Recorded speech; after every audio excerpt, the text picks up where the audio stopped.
Monsieur, j'ai prié ces messieurs de l'Académie française, dont j'ai l'honneur d'être un des membres, de se trouver ici par député pour être témoin de l'acte que je vais faire. Il est d'une notoriété qu'il est de trop public, que j'ai eu le malheur de composer un livre de contes infâmes. En le composant, je n'ai pas cru qu'il fût un ouvrage aussi pernicieux qu'il l'est. On m'a sur cela ouvert les yeux. Et je conviens que c'est un livre abominable. Je suis très fâché de l'avoir écrit et publié. Jean de La Fontaine. Il nous a reniés. Mais non, Cloris, il ne nous a pas reniés. C'est la société qui l'a renié. Oui. La société. D'ailleurs, on ne sait pas ce qui s'est passé avec l'abbé ce soir-là.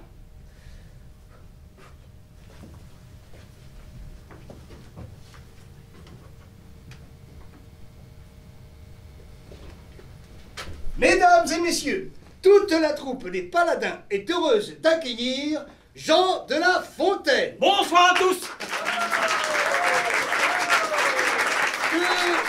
Que j'ai eu le plaisir de rencontrer sur les bancs de la faculté de droit. C'est-à-dire que je faisais mon séminaire à l'oratoire, mais je me suis fait proprement virer à coups de pied aux fesses au bout d'un an. Jean, vous êtes un incurable provocateur. Oh, le monde est vieux, dit-on. Je le crois, cependant il faut amuser encore, comme un enfant. Ah, perdu pour la religion, certes, mais c'est tant mieux pour la poésie, car Jean est avant tout poète, et même un de nos futurs grands poètes. Non, ah si, à n'en pas douter. Je cherche ma voix. Alors, Pélisson m'a demandé de proposer un texte pour les paladins. J'ai pensé que pour un cabaret du quartier latin, quelque chose de léger serait approprié, mais je veux avant tout prévenir les chastes oreilles présentes dans l'auditoire. Non, c'est inutile, Jean, vous des habitués. Messeigneurs, mesdames, ce soir, au cabaret du Mouton Blanc, Votre très dévoué Cloris va vous interpréter sur un texte de Jean de La Fontaine. Comment l'esprit vient aux filles. est un jeu divertissant sur tous, jeu dont l'ardeur souvent se renouvelle. Ce qui m'en plaît, c'est que tant de cervelle n'y fait besoin et ne sert de clou. Or, devinez comment ce jeu s'appelle. Vous y jouez comme aussi faisons-nous. Il divertit et la laide et la belle, soit jour, soit nuit, à toute heure il est doux, car on y voit assez clair sans chandelle. Or, devinez comment ce jeu s'appelle. Le beau du jeu n'est connu de l'époux. C'est chez l'amant que ce plaisir excelle.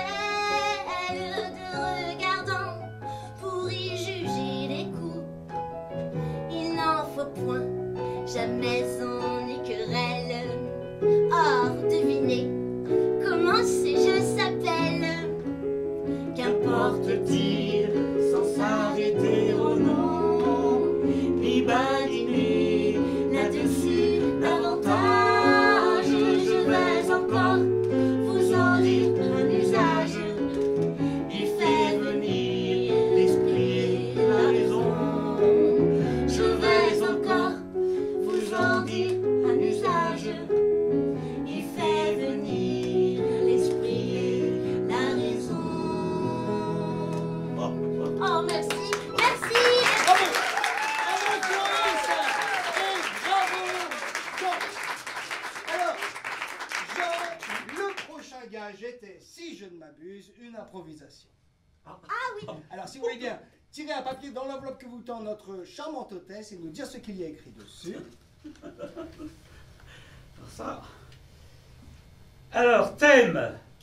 La nature est bien faite. La nature est bien faite. Genre, poème rimé. contrainte, un personnage et un légume au choix du public.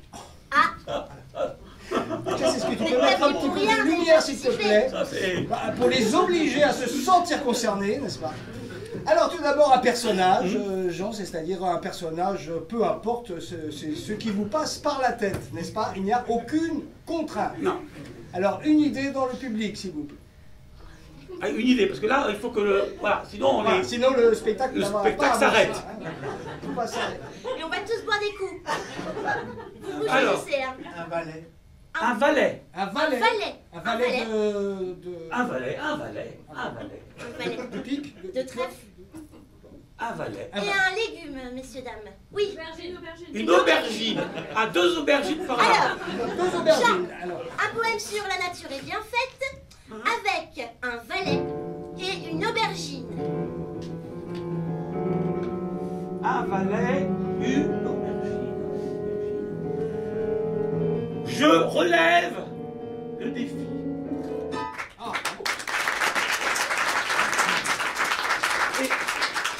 Et laissez-moi la place, femme de mauvaise vie.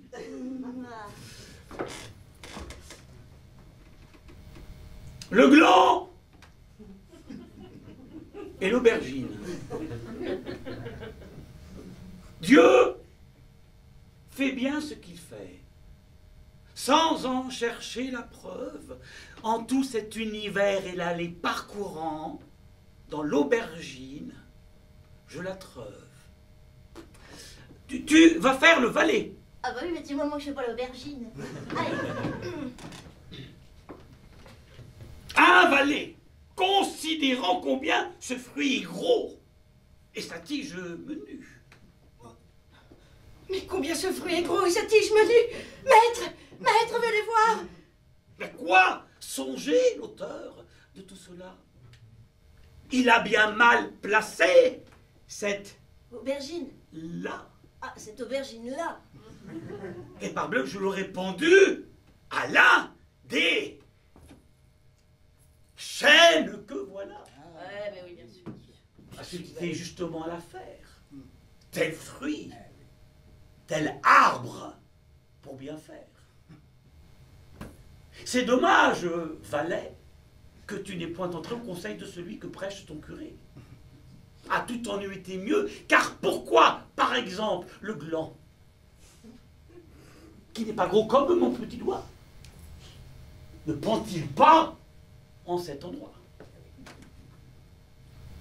Dieu s'est mépris. Le Seigneur s'est mépris. Plus il contemple ses fruits ainsi placés, plus il semble au valet, notre héros, que l'on a fait un quiproquo. Cette réflexion embarrassant notre homme, on ne dort point quand on attend l'esprit.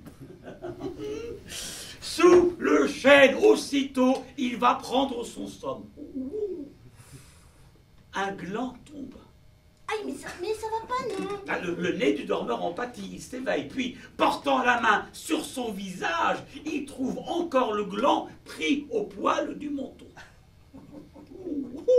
Son nez meurtri le force à changer de langage. Oh, oh, je saigne. Je saigne. Et que serait-ce donc s'il fût tombé de l'arbre une masse plus lourde et que ce gland eût été gourde? Dieu ne l'a pas voulu, sans doute, il eut raison. J'en vois bien à présent la cause. En louant Dieu de toutes choses, valet retourne à la maison. Oh, mesdames et messieurs, sous vos applaudissements, Merci. Monsieur Jean de la que serait-ce donc si tu tombais de l'arbre une masse plus lourde? Et que ce gland ait été gourde. Dieu ne l'a pas voulu, sans doute, il eut raison. Nous en voyons bien à présent la cour. Merci d'être venu ce soir Merci. au cabaret du Mouton Blanc. Bonsoir. N'hésitez pas à venir la semaine prochaine. Passez une excellente soirée. N'oubliez pas le chapeau à la sortie. On ferme. Allez, on ferme, messieurs, oui, c'est ça, oui. Faut bouger un petit peu, moi. Hein? Allez. Oui, oui, oui. Allez. Au revoir.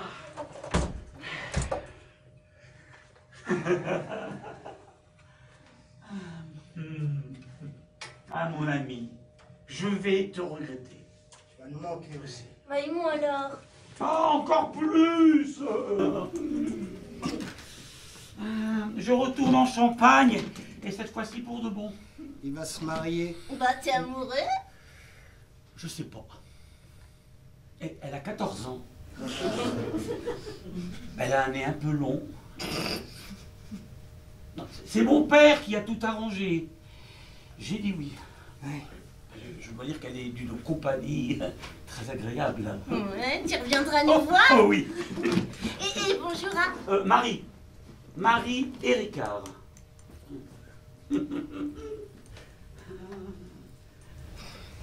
Elle lui apporte une dot de 30 000 livres.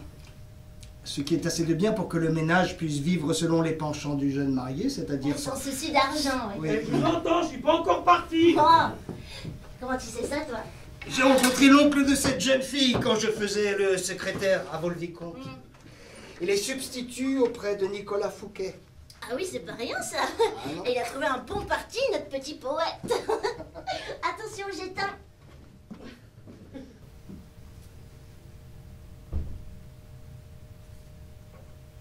Et oh, y a quelqu'un? Oh, ouais, vous êtes là? Oh, oh, Ah, qu'est-ce que c'est encore? oh, oh. Hé, regardez qui va là. Oh, Jean! Il nous a manqué. Mon frère, tu reviendrai jamais. Alors Quoi? Eh ben, ton mariage... Marie. Bon, ben, on a eu de beaux moments au début. Et puis après... Non, mais c'est une fille très intelligente, hein. Mais elle a 17 ans. Je crois que je l'ai un petit peu délaissée. Il est de notoriété publique qu'elle a une liaison avec un de mes amis, le capitaine de Dragan Poignant. Bon, cette situation tragicomique m'a inspiré un conte. Oh, il est bien, mon chou. Non, ce qui m'embête pour clore cette histoire, c'est que je ne vais pas pouvoir fermer les yeux indéfiniment. Ah, le conte, j'oubliais. Ça commence comme ceci. Voici le tour d'une commère de qui le mari croyait tout. Avec lui, sous un poirier assise, de son dessein vint aisément à bout. En peu de mots, j'en vais compter la guise. Leur grand valet, près d'eux, était debout. Garçon bien fait, beau parleur, et de mise, et qui faisait les servantes trotter. Oui, coucou.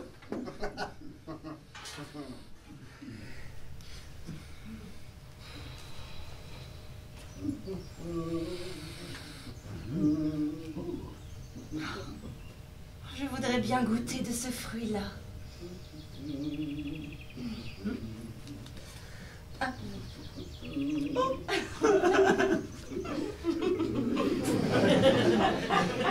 Guyot, monte et secoue notre poirier. Bien, madame. Oh! Oh, vraiment, monsieur, si vous vouliez madame caresser un peu plus loin, vous pouviez aller rire. Oh! Oh! Et moi, du moins, présent, vous en passez. Oh, ceci me cause une surprise extrême. Comment, devant les gens, prendre ainsi vos ébats? Si d'un valet vous ne faites nul cas, vous vous devez du respect à vous-même. Oh, mais pourquoi ce lieu, enfin? Vous avez pour ça tant de bons lits, de chambres si grandes, là. Que compte celui-là? Oh! Je crois qu'il rêve. Où prend-il ses nouvelles? Oh là là. Et quand on se fout avec ses ébats? On descend, mon ami! Descends, tu verras!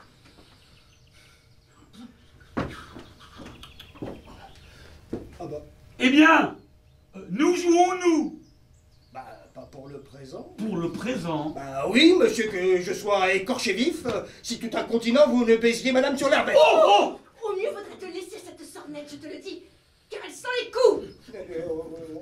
Non, non, non, mamie.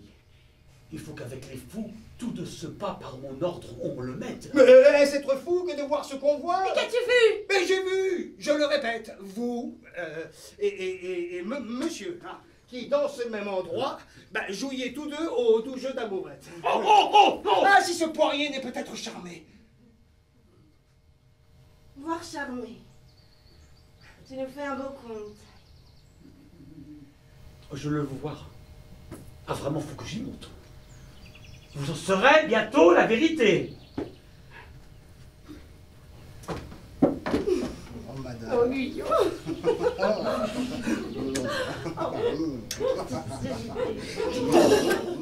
Oh! Oh, comment? Mais quand même, à mon aspect, devant mon nez, à mes yeux. Fressonne dame, qu'avez-vous? Que vous faut-il? Oses-tu bien le demander encore? Pourquoi non? Pourquoi? Mais n'ai-je pas tort de t'accuser de cette effronterie? Oh, mais c'en est trop, parlez mieux, je vous prie. Quoi? Ce coquin ne te caressait pas? Moi? Vous rêvez. D'où viendrait donc ce cas? Ai-je perdu la raison ou la vue? Me croyez-vous de sens si dépourvu que devant vous, je commis un tel tour?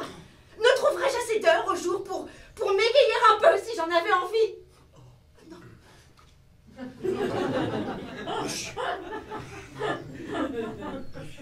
Je ne sais plus ce qu'il faut que j'en dise.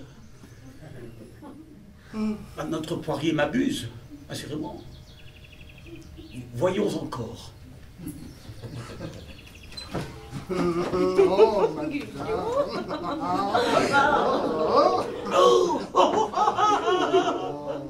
Mais ne cherchez plus d'autre cause. C'est ce poirier. Il est ensorcelé. Puisqu'il fait voir de si vilaines choses, il faut qu'il soit brûlé. Oui, mamie, j'y cours. Marie. Oh, poignant. Marie.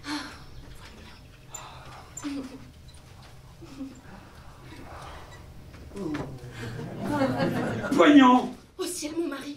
Poignant. Qu'est-ce que tu veux que je fasse avec ça? Poignant. Je viens vous demander raison.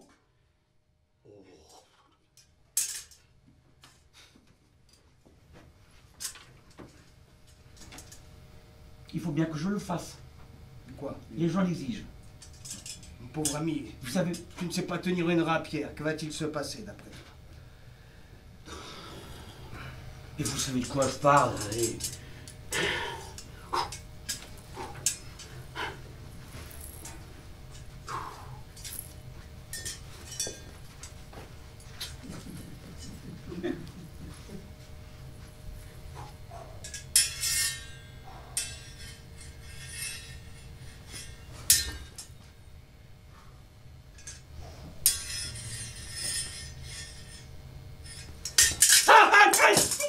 Et voilà. Ah bah ça y est, maintenant tout est clair. Je te promets que je ne verrai plus Marie. Mais non! Désormais l'honneur est sauf.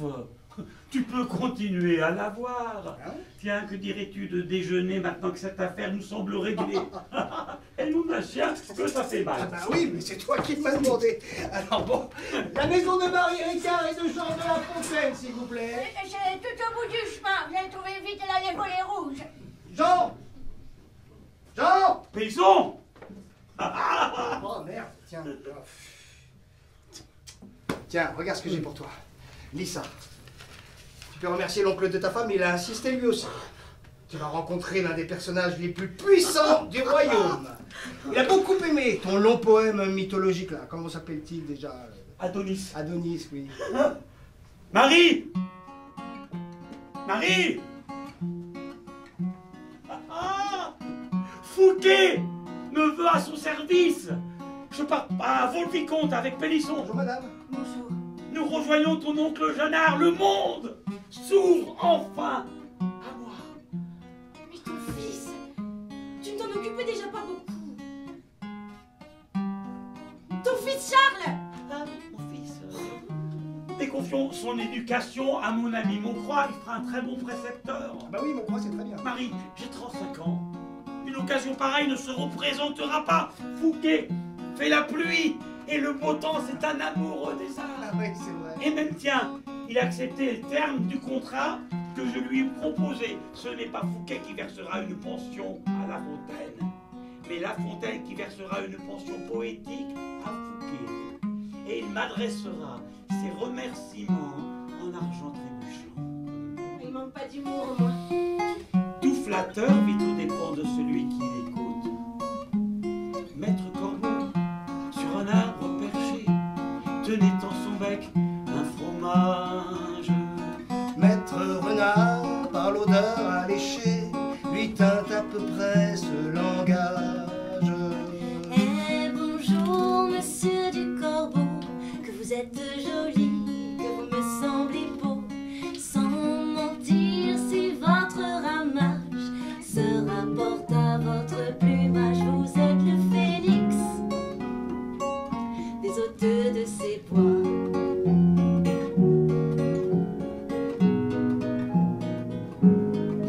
À ces mots, le corbeau ne se sent pas de joie, et pour montrer sa Belle voix, il ouvre un large bec, laisse tomber sa proie. Le renard s'en saisit et dit: mon bon monsieur, Apprenez que tout flatteur vit au dépend de celui qui l'écoute. Cette leçon, ou bien le fromage sans doute. le corbeau honteux et confus jura, mais un peu tard, qu'on ne l'y prendrait plus.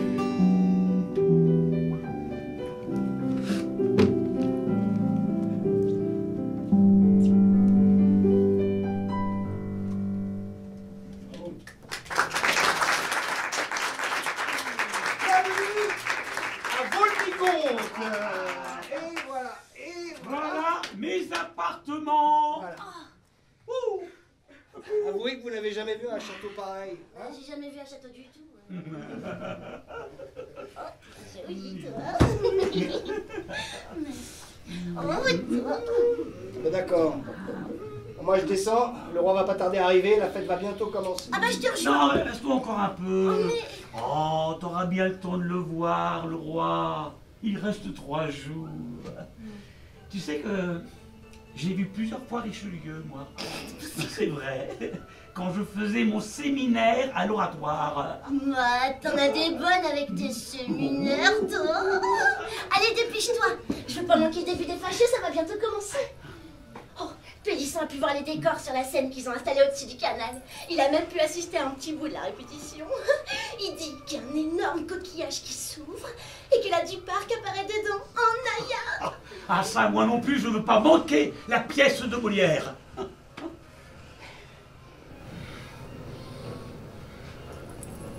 Ça y est, le roi vient d'entrer dans le jardin.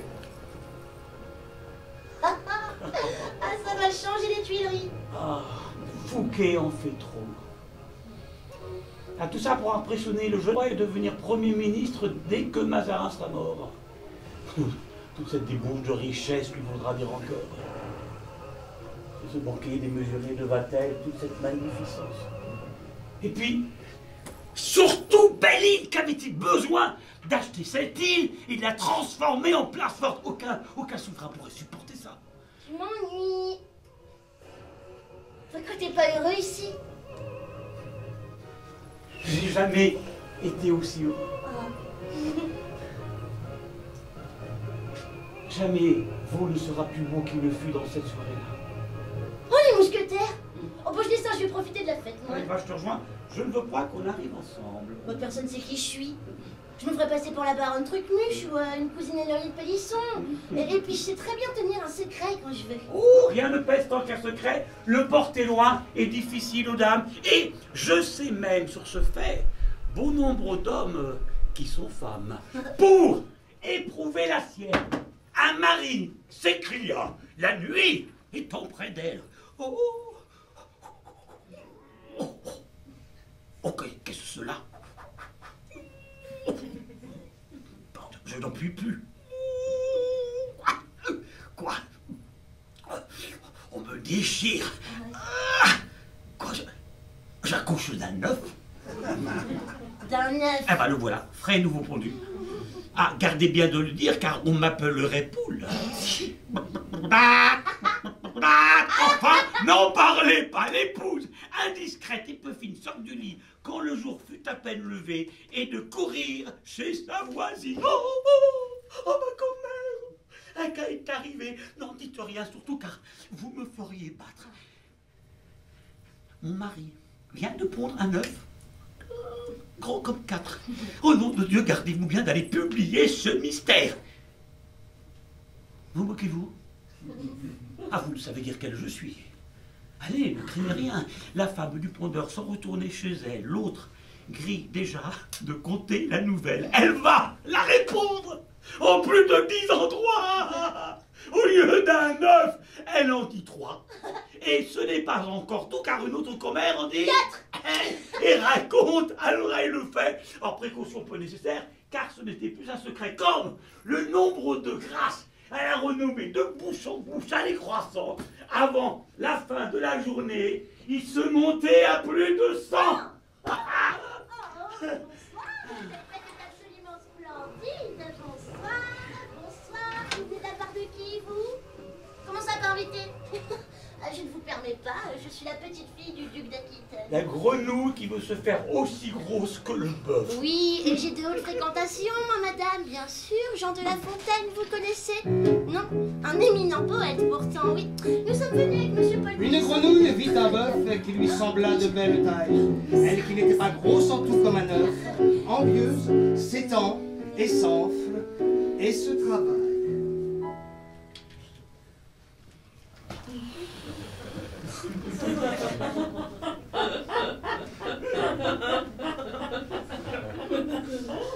Regardez bien, ma sœur. Dites-moi, est-ce assez, n'y suis-je point encore? Néni! M'y voici donc. Vous n'en approchez point. M'y voilà. Point du tout. Oh, l'enfant.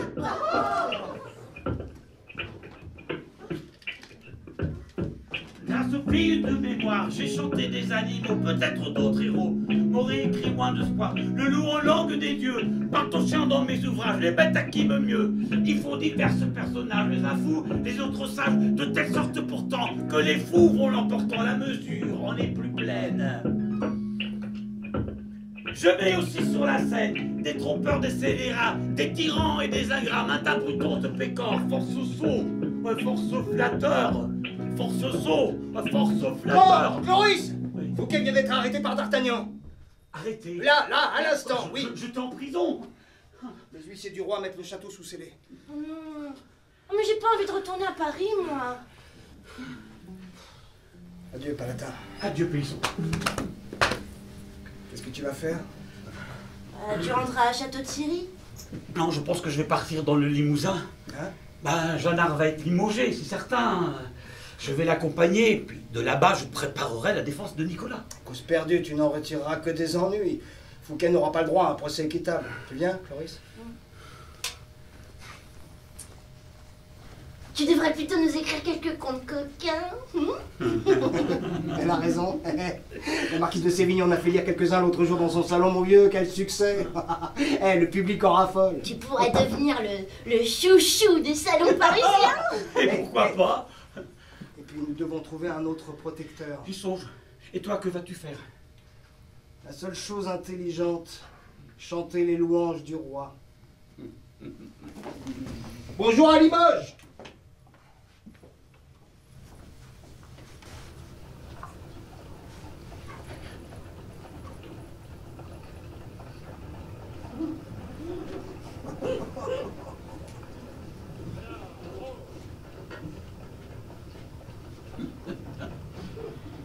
J'accompagne l'oncle Jeannard dans sa retraite. J'aimerais bien visiter l'Italie. Nous allions le long de la Loire, d'auberge en château et de château en auberge.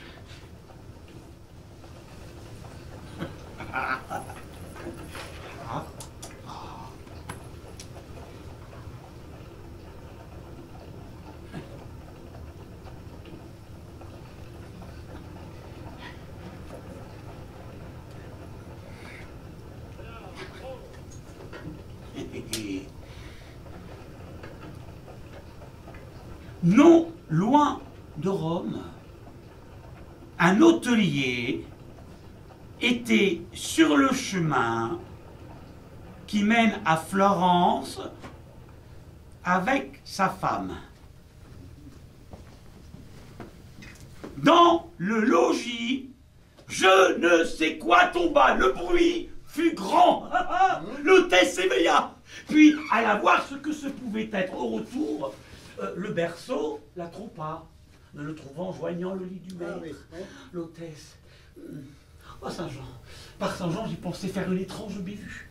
Près de ces gens, je me suis, peu s'en faut, remise au lit, en chemise ainsi nue. Ah oui. C'est pour faire un bon charivari.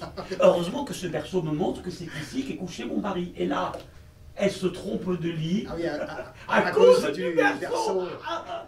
L'hôtesse, avec étonnement. Oh, mais qu'à mon mari. Et quelle joie le fait agir en homme de 20 ans.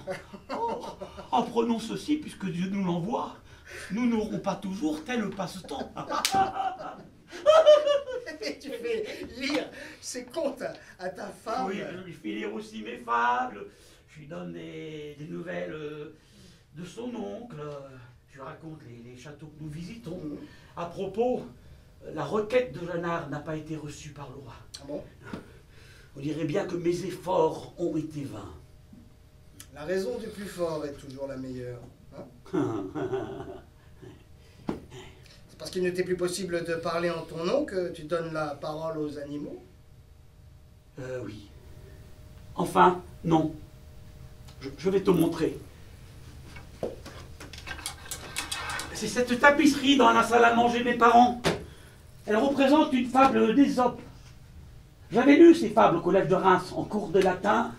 J'ai passé des heures à rêver devant. C'est elle qui m'a donné l'idée de remettre au goût du jour ce genre si peu estimé. Depuis que tu es rentré de Limoges, ta situation Précaire. Monsieur ne songe à rien. Monsieur court. Et les problèmes s'accumulent entre Marie et Monsieur moi. dépense tout. Monsieur se repose.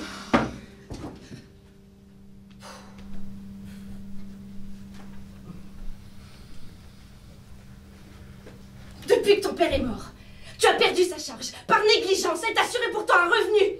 Puis tu as vendu sa maison, mais ça n'a pas suffi pour éponger tes dettes. Tu as le succès que tu voulais. La gloire.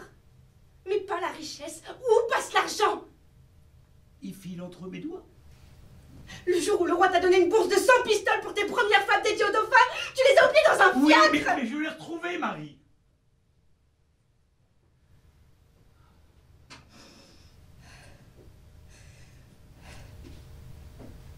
Maintenant que Fouquet est en prison, que vas-tu faire? Me vendre au plus offrant.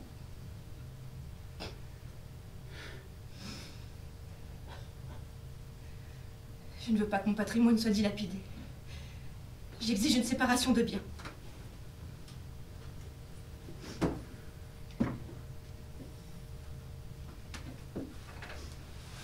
Et de corps.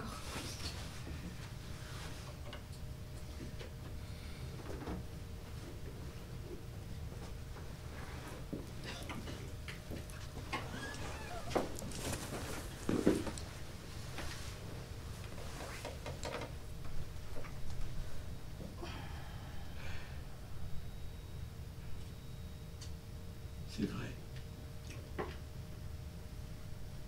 Je ne peux pas lui donner tort.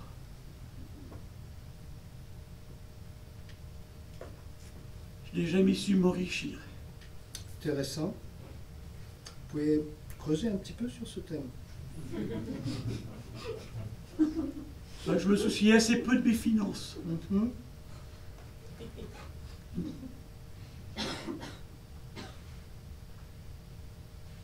L'argent ne vous intéresse pas?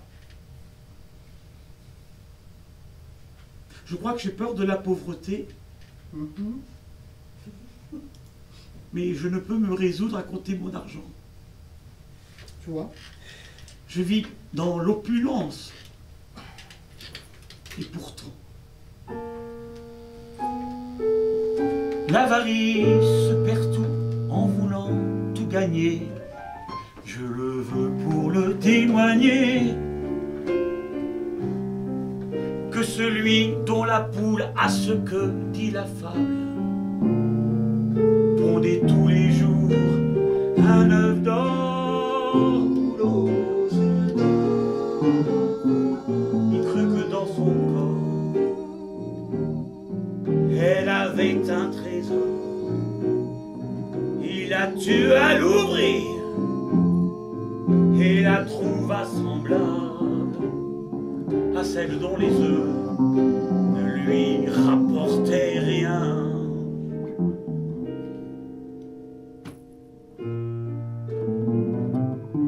C'est en lui-même ôté le plus beau de son bien. Belle leçon pour les gens chicheux. Pendant ces derniers temps, combien en a-t-on vu qui du soir au matin sont pauvres devenus pour vouloir trop tôt être riches. Alors, comment ça se passe chez la duchesse d'Orléans? Oh, ah bah j'en peux plus. Oh, au moins t'as plus de soucis d'argent. Bon, tu sais, c'est qu'une place de serviteur de luxe, hein. Tu vois. Anoblissante. Bon, d'accord, mais bon. Pour une fois que t'as une bonne place, tu ferais bien de la garder. Ah, mais je sais ce que je fais. Je fais à tous leurs caprices. Heureusement que je peux retourner à Château-Thierry de temps en temps. Comment ça, tu continues de voir Marie? Ah bah oui, mais tu sais, on est resté en très bon terme. Bon, on devait pas répéter là. Oui, si, on arrive. Ah, c'est ça justement dont on parlait avec Loris. Je disais que l'ambiance au Palais Bourbon était respirable. Tu vas voir, c'est ça la fable. Entre la veuve, la duchesse d'Orléans, Voilà. ah, c'est toi Pélisson. Bah, regarde, Voilà, c'est bon, c'est bien. Oui. C'est très bien. Et puis la belle-fille, c'est une guerre continuelle. Voilà. Allez. Alors, Oui. la mouche et la fourmi contestaient de leur prix devant Jupiter. Non mais je comprends pas, je devais faire la duchesse d'Orléans. Oui, mais dans cette fable, elle est représentée en mouche. Oui, et moi je Voilà. fais la fourmi, hein, la belle fille, là. Voilà. Anne-Marie-Louise d'Orléans. Ouais, c'est bien. Bon, voilà, on voit ce que ça donne. Ouais. Allez, c'est bon. Allez. Oh, Jupiter! Faut-il que l'amour propre, aveugle... Non. Ah, c'est trop lent, Pélisson. Du rythme. Allez, disputez-vous vraiment. Oui, Tu d'accord. vois qu'il est capable de jouer comme Oui. ça. Bon, ça va. Allez. Oh, Jupiter! Faut-il que l'amour propre aveugle les esprits d'une si terrible manière et qu'un vil et rampant animal, à la fille de l'air, ose se dire égal? Oh, puis allez-moi rompre la tête de vos greniers. Avez-vous dit? Ah, je suis une ménagère. Non. Elle est plus en colère. Tu te rends compte? Oui. Elle la traite de ménagère. Oh. Ouais. Anne-Marie-Louise d'Orléans. Non, mais j'invente rien en plus. Hein. Ça peut prendre des proportions aussi vulgaires entre elles. D'accord. Bon, non, elles ont quand même été jusqu'à séparer le palais en deux, Non. tellement elles se détestent Ouais. pour pas se rencontrer. Ah ouais, Allez, d'accord, ok, bon, allez, on y va. Avez-vous dit? Ah, je suis une ménagère. Ah, c'est mieux, c'est bien. Merci. c'est bien. Je hante les palais! Oui. Je m'assieds à ta table. Quand on t'immole un bœuf... C'est à Jupiter que je m'adresse, Oui, moi? t'adresses à Jupiter face publique. D'accord. Quand on t'immole un bœuf, j'en goûte devant toi, tandis que celle-ci, chétive et misérable, vit 3 jours dans un fétu qu'elle a ramené chez soi. Oh, vous hantez les palais, mais on vous y maudit. Et que ça goûtait la première de ce qu'on sert devant les dieux. Croyez-vous qu'il en vaille mieux? J'ai pas compris pourquoi elle a dit ça, je... C'est parce que, alors celui qui goûte les plats du roi en premier, c'est pour voir s'ils ne sont pas empoisonnés. Ah oui, j'ai pas pensé. Bah, à toi, Pélisson. Mais, attends, Vas-y, oui. Mais, ma mignonne, dites-moi, Oui. vous plantez-vous jamais sur la tête d'un roi, d'un empereur ou d'une belle? Oh, mais si vous entrez partout, aussi il faut les profanes. Sur la tête des rois et sur celle des ânes. Ah, c'est très drôle, ça, c'est très drôle. Hein. Vous allez vous planter, je n'en disconviens pas, mais je sais que d'un front. Trépas, cette opportunité bien souvent est punie. Je le fais, et je baise un beau sein quand je veux, Je me joue entre des cheveux. Ah, cessez donc de tenir un langage aussi vain. N'ayez plus ces hautes pensées. Les mouches de cour sont chassées, les mouchards sont pendus, et vous mourrez de faim.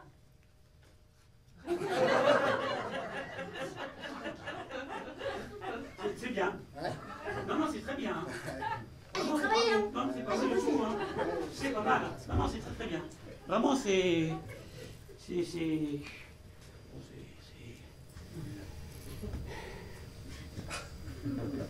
mauvais. Non, c'est pas mauvais. C'est très mauvais. Toujours vos chers animaux, Jean. Oui, je les trouve tellement admirables. Plus je les observe, plus ils m'en apprennent sur les hommes. C'est une période faste du point de vue littéraire. Il est établi dans les salons les plus prestigieux. Alors, je fréquente chez Madame de Sévigné, Madame de Lafayette. Je l'ai vu chez Monsieur de la Rochefoucauld. Monsieur La Rochefoucauld également. Mais surtout ici, chez notre hôtesse, Madame la Duchesse de Bouillon. Jean, vous nous aviez promis de nous dire une de vos dernières fables.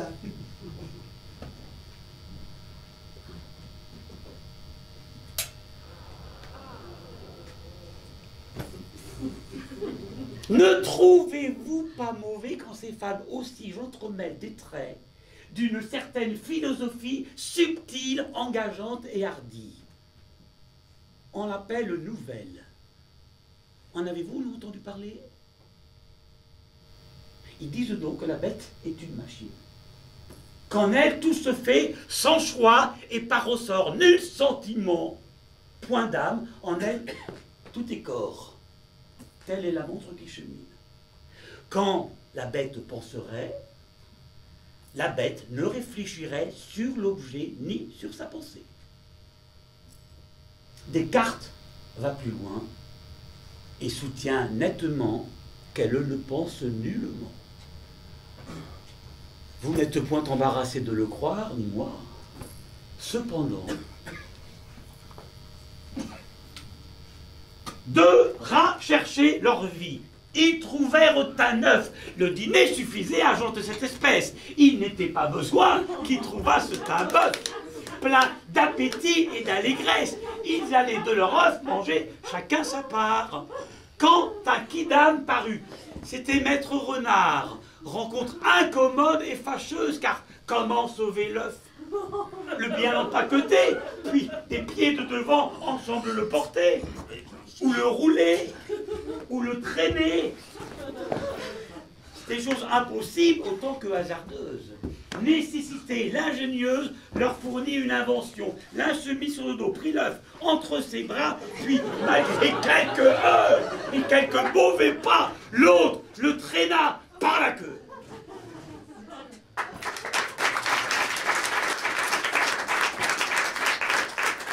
On m'aille soutenir, après un tel récit, que les bêtes n'ont point d'esprit. Vous partez? Oh, mille excuses, mais on m'attend au cabaret du Mouton Blanc. Vous nous quittez pour aller au cabaret? Uniquement parce qu'on y donne ce soir quelques-uns de mes poèmes mis en chanson, sans quoi rien au monde ne pourrait m'éloigner de votre charmante compagnie.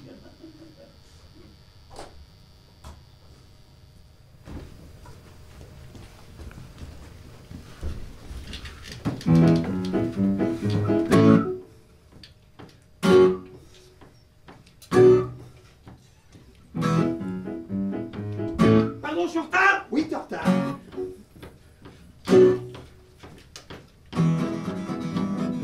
Et mon fouton, ce sont des plaisirs qu'il ne faut pas que l'on sépare.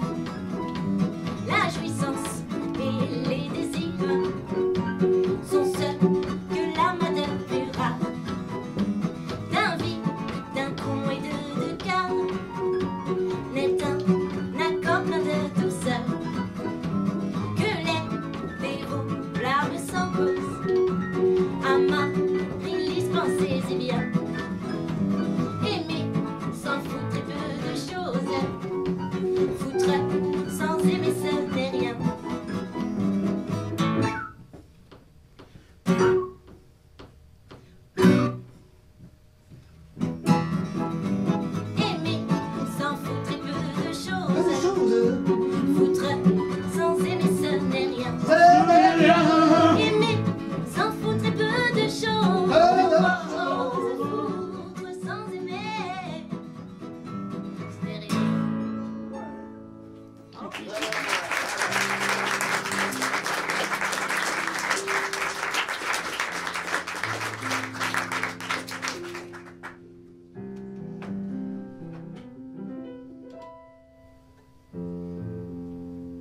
La duchesse d'Orléans est morte.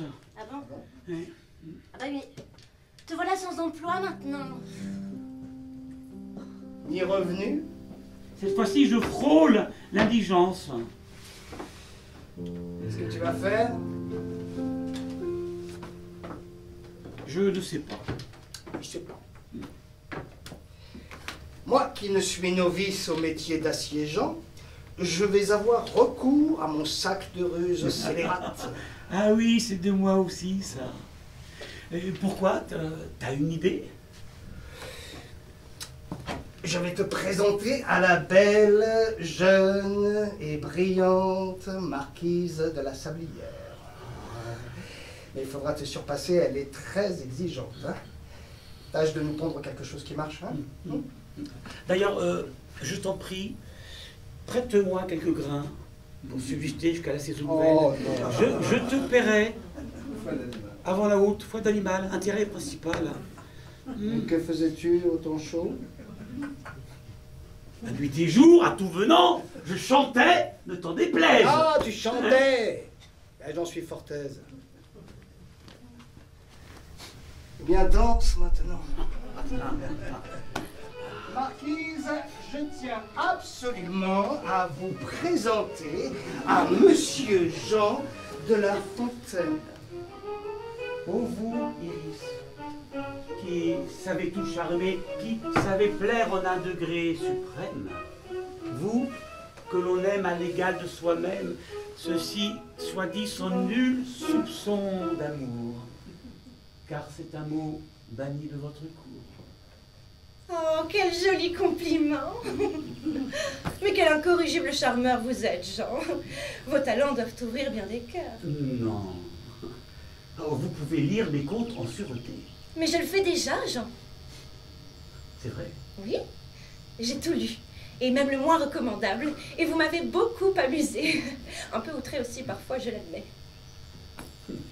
Que puis-je faire en récompense? Un conte où l'on va voir vos appâts à vous, les femmes, triompher.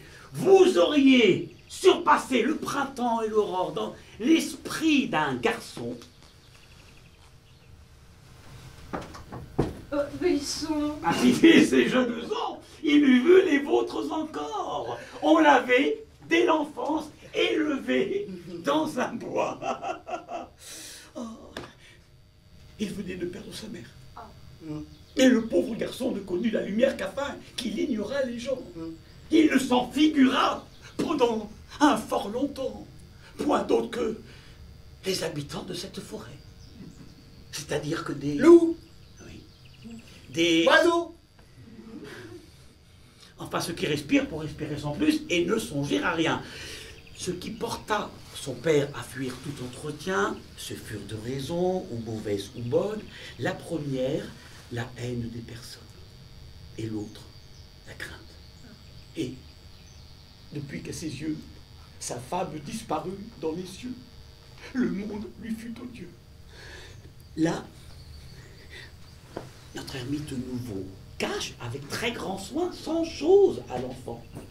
Ne lui dit près ni loin qu'il fait au monde aucune femme, aucun amour, aucun désir. Quand ce fils eut 20 ans, le père trouva bon de le mener à la ville nouvelle, car lui mort après tout, que ferait ce cher fils? Comment venir à bout de subsister sans connaître personne? Je vais te faire rencontrer des personnes pieuses et charitables dans un endroit que tu ne connais pas. Voilà deux ermites partis. Ils vont à la cité. Oh, oh superbe. Oh, bien bâti. Et de tous objets assortis, le prince y faisait son séjour. Oh, qu'est-ce là? Ce sont des gens de cour. Oh, et là? Ce sont palais. Oh, et ici? Ah, ce sont statues. Qu'est-ce là qui porte un si gentil habit, comment l'appelle-t-on? C'est un oiseau. Ah bon? qu'on appelle Ouah. Oh, l'agréable oiseau. Ouah, chante un peu que j'entende ta voix. Oh, ne peut-on te connaître? Mon père, je vous en prie 1000 et 1000 fois. Menons-en une en notre bois. J'aurai soin de la faire paître. Pélisson, faites-moi descendre. Oh. La nature avait plus de force par son instinct que tous les préceptes de l'éducation.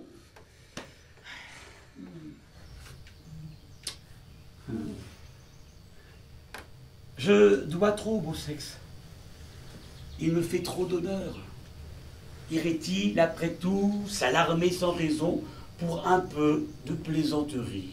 Mais certainement non. La bagatelle, la science, les chimères, le rien. Je soutiens qu'il faut de tout aux entretiens. Mon cher Jean, je veux que vous restiez à m'écouter. Oh, si cela ne vous fait pas peur. Ce serait trop d'honneur. Mais c'est vous qui êtes l'honneur de mon salon, monsieur. Et je ne veux plus me passer de nos discussions. De plus, le peu de soin que vous avez eu de vos affaires domestiques vous met en état d'avoir besoin du secours de vos amis. J'ai fait aménager la petite dépendance au fond de mon jardin. Vous pourrez y travailler à votre aise et recevoir qui vous le souhaitez. Vous me comblez de bonheur, Iris. Vous permettez que je vous appelle Iris? Ce sera votre nom secret dans mes poèmes. Iris, je suis à jamais votre humble serviteur. Oh, et savez-vous que j'ai dans mon entourage des connaissances haut placées qui pourraient appuyer votre élection à l'Académie? Oh, mais il faudra cesser de vous rendre chez le duc de Vendôme. Oh, le roi n'apprécie guère ces fêtes où le duc et ses mignons se livrent à toutes sortes d'excès. De jeux, d'alcool, d'opium. Enfin, pour ne citer que cela. J'y puis une seconde jeunesse. On dit qu'il reçoit sur son pot de chambre.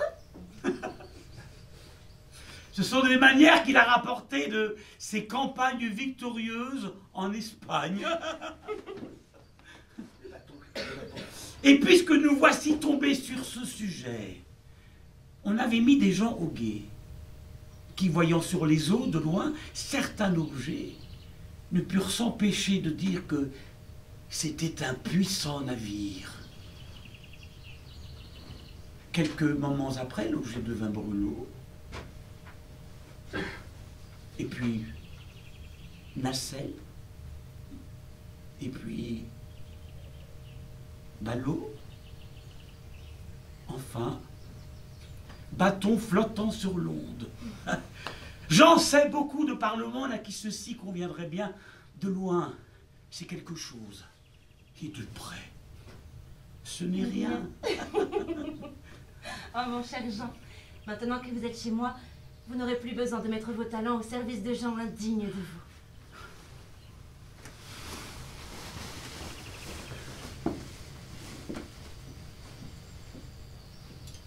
Iris, je vous louerai. Il n'est que trop aisé. Moi, lieutenant général Coche de la police de la ville de Paris, j'ordonne la saisie et l'interdiction des nouveaux contes de Jean de La Fontaine.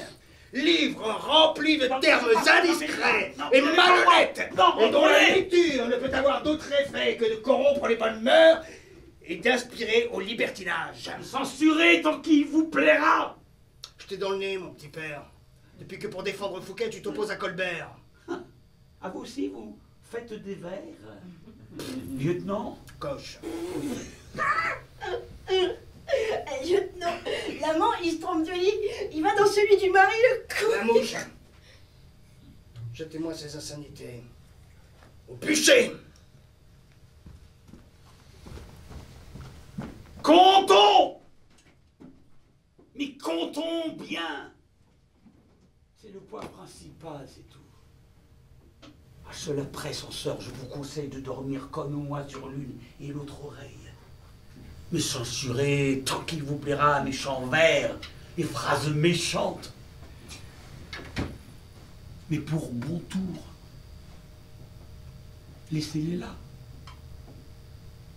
Ce sont choses indifférentes, je n'y vois rien de périlleux. Les mères, les maris me prendront aux cheveux pour 10 ou 12 contes bleus. Ah, voyez un peu la belle affaire, ce que je n'ai pas fait. Mon livre irait le faire.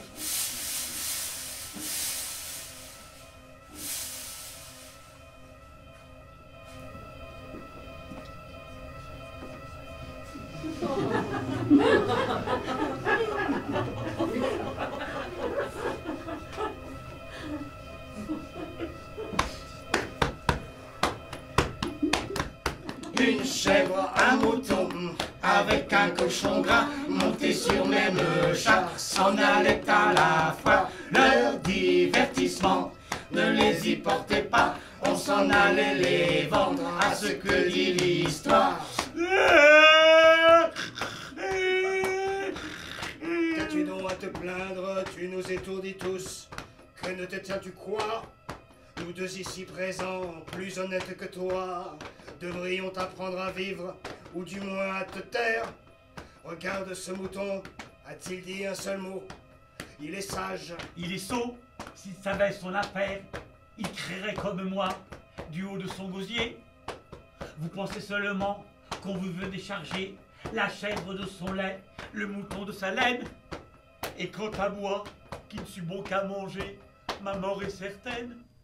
Adieu mon toit et ma maison.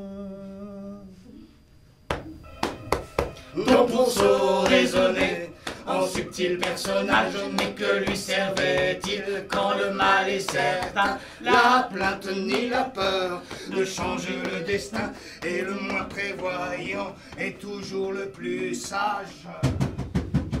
Monsieur Lafontaine! Monsieur Lafontaine! Qu'est-ce qu'il y a? Qu'est-ce qu'il y a? Monsieur Lafontaine, monsieur Paul Pélisson m'a chargé de vous dire que monsieur Nicolas Fouquet a été retrouvé mort dans sa cellule du donjon de Pignerol.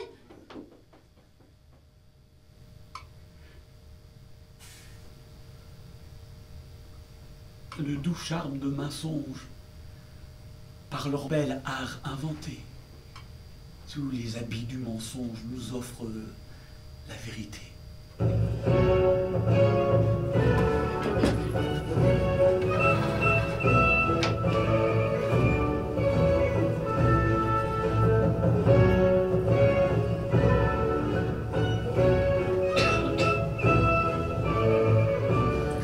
Peut-on savoir pourquoi vous arrivez en retard à l'audience?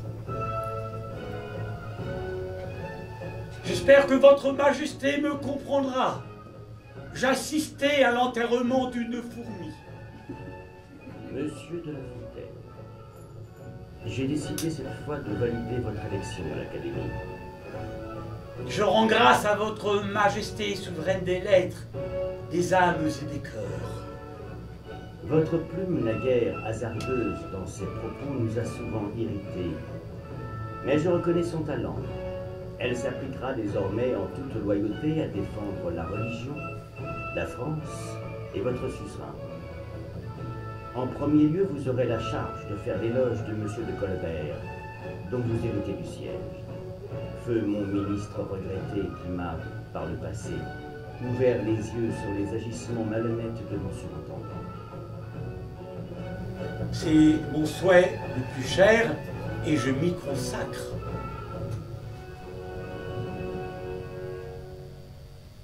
L'Académie peut recevoir incessamment La Fontaine.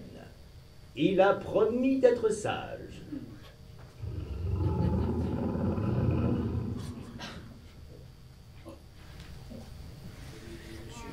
Je ne vais pas vendre le mouton blanc pour que ça devienne une écurie. Une écurie? Oui, une écurie. Bah, pourquoi pas une boule de forte Oui, qu'on comme y s'il est? n'arrivait pas assez dans le quartier. Alors je lui dis, il ne refait pas, monsieur, c'est terminé.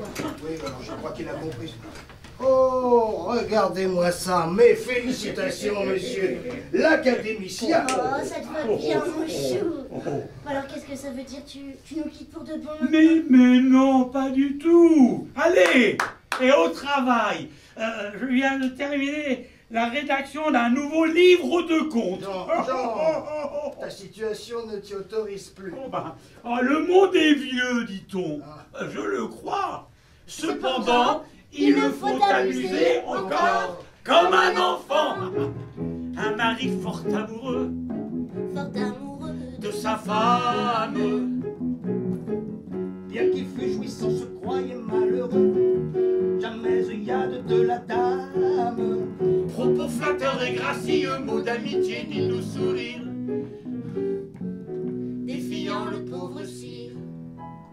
n'avait fait soupçonner qu'il fût vraiment chéri. Je le crois, c'était un mari, il ne tint point à l'hyménée. Que content de sa destinée, il n'en remercia Dieu. Mais quoi si l'amour n'assaisonne les plaisirs que l'hymen nous donne? Je ne crois pas qu'on en soit mieux. Son épouse étant donc de la sorte bâtie, Et n'ayant caressé son mari de sa vie, il en faisait sa plainte une nuit.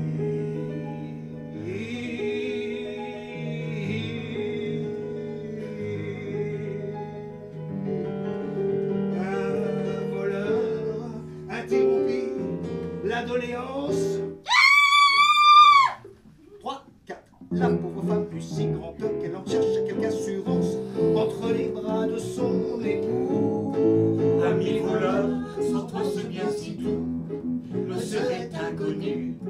Prends donc en récompense tout ce qui peut chez nous être à ta bienséance. Prends le logis aussi du voleur de son bras. Chanson de fort délicat, La plus forte passion, c'est la peur, elle fait vaincre l'aversion. Jean, qu'est-ce qu'il a? Qu'est-ce qui se passe? Qu'est-ce qu'il fait? Non mais attendez, qu'est-ce qui vous prend? Qu'est-ce qui vous prend? Oh, je joue les dernières heures de ma vie. Mesdames et messieurs, la mort de Jean de La Fontaine. Ah oui. Je vais faire la paix. Fais-le à la vie. Alors, fais la paix. Jean, vais chercher l'abbé Pouget. Hein? Oui. Tu vas bien? Oui. J'arrive, hein? J'en ai pas. Entrez, monsieur l'abbé. Jean vous attend. Merci. Attends, j'ai pas fini de m'habiller. Tenez, vous m'avez demandé une plume. Jean. Jean. Oui. L'abbé Pouget, si tu as besoin de chaussures. Ça va aller. Ah, c'est là. Merci. J'arrive. Asseyez-vous, l'abbé.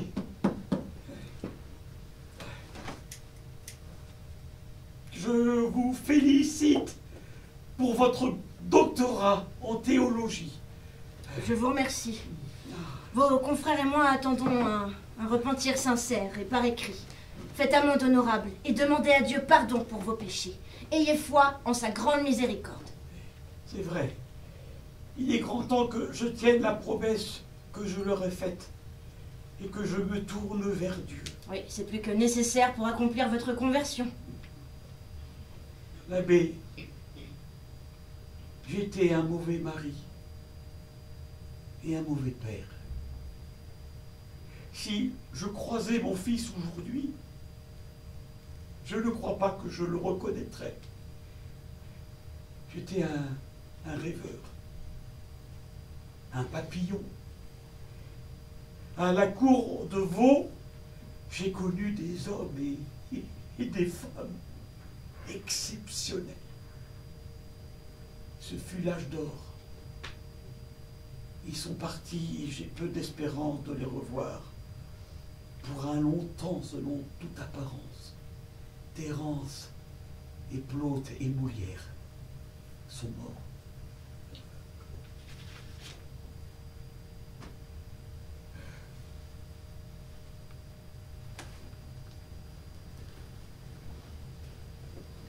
Toi que chacun réclame sommeil, montre-moi Vaux encore et ses merveilles.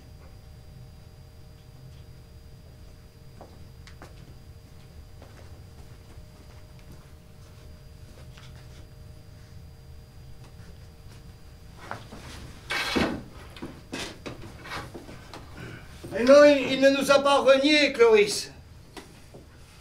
C'est la société qui l'a renié. Oui. La société. D'ailleurs, on ne sait pas ce qui s'est passé avec l'abbé ce soir-là. Jean est mort.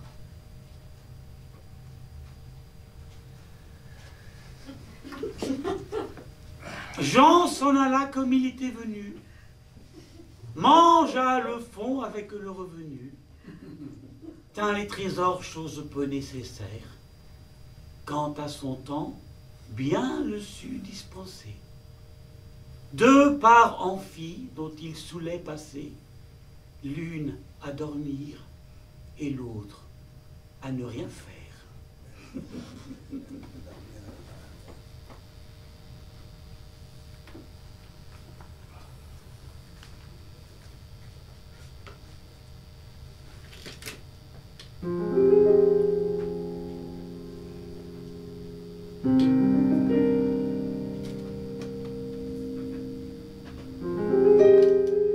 Amant, heureux amant, voulez-vous voyager?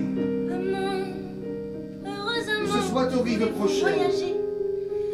Que ce soit aux Soyez-vous l'un à rives l'autre un monde prochaines. toujours beau, toujours divers, Soyez-vous l'un à toujours l'autre nouveau. un monde toujours beau, Tenez-vous toujours lieu de divers, tout, toujours nouveau. comptez pour rien le reste.